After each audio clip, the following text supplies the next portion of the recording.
Rock and roll. Okay, so tomorrow I go to the Amazon, which is exciting, right? Um, this is a hard place to leave, though. It's really funny. I'm running into these sort of uh, uncomfortable situations where I'm like, wow, yeah, I'm excited about where I'm going, but I kind of like to stay here a little longer. Anyway, okay, so this is the way I would break down Colombia so far, right? The coffee region outside of Medellin is super, super gorgeous. Really cute towns. Really great place. I enjoyed riding a motorcycle around there. Distances, kind of like same in Vietnam. You don't cover a lot of ground. Traffic moves kind of slow. Roads are windy, kind of bumpy. So really, like, I mean, on some of the roads that I was on were like cobblestone, dirt, mud roads. I mean, you literally like one day, I think I only went 20 kilometers, you know? But anyway, Medellin itself, I found to be a little bit more like a little bit cruisy, a little bit. Colombians are great people, but in Medellin, I felt like Colombians were throwing a party for me. Bogota, um, they were doing their thing. Big, busy city. They're doing their thing, and they're polite enough to let you join them. So it's not to say one's better than the other. Cruise ship, even Hawaii is like a little bit cruise ship. You know what I mean? Like Kauai is 16,000 population, I think, and so the natives are greatly outnumbered by tourists, and on top of that, the really indigenous population is kind of hard to find. So it depends on what you're into. I really like the like indigenous culture, but you know what? Like, be open minded. If you're on a cruise ship, have a good time. There's fun people on it. Bogota, however, really sort of like reminded me of New York City in the '80s. Like, people are busy doing their thing. You know what I mean?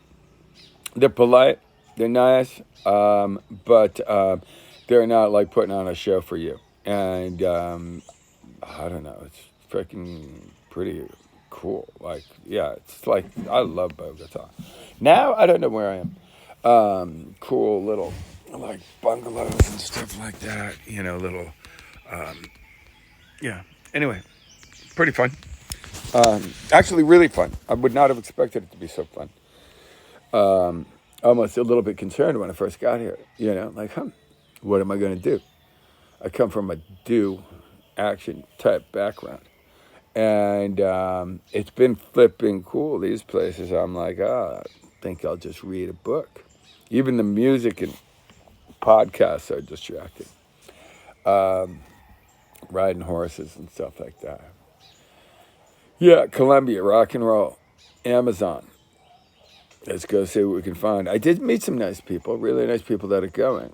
But then I started getting pressure like, oh, you better make a reservation. Screw that flipping reservation thing. I have not found a single place that is full.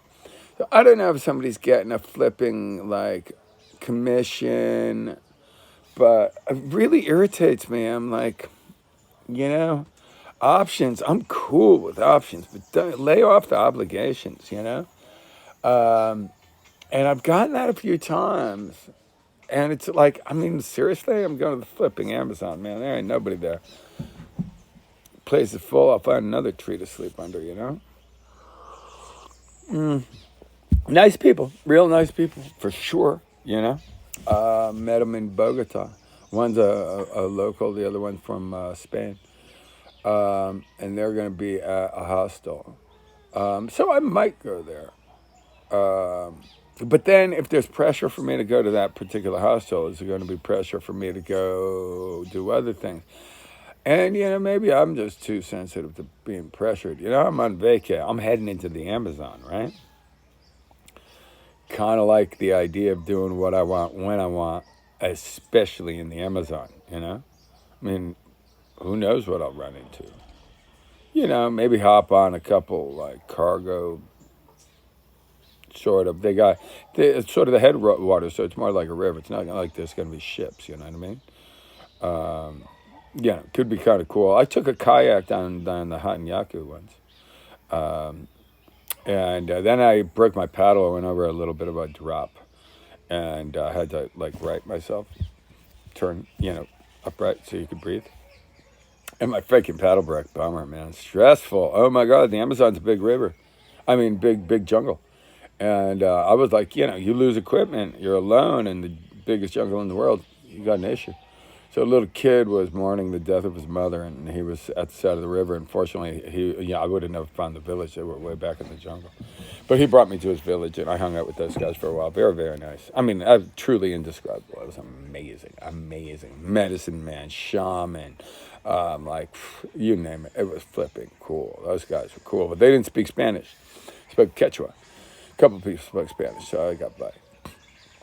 Anyway, yeah. So we'll see. I'm going to be at the corner of Colombia, Brazil, and Peru. And I'm not going there with any expectations, plans. I started to look at the at YouTube, and I mean, bad news sells. So there was like something about a lot of dead people, and I don't need to see that. So I'm just going to go and get some intel from the locals.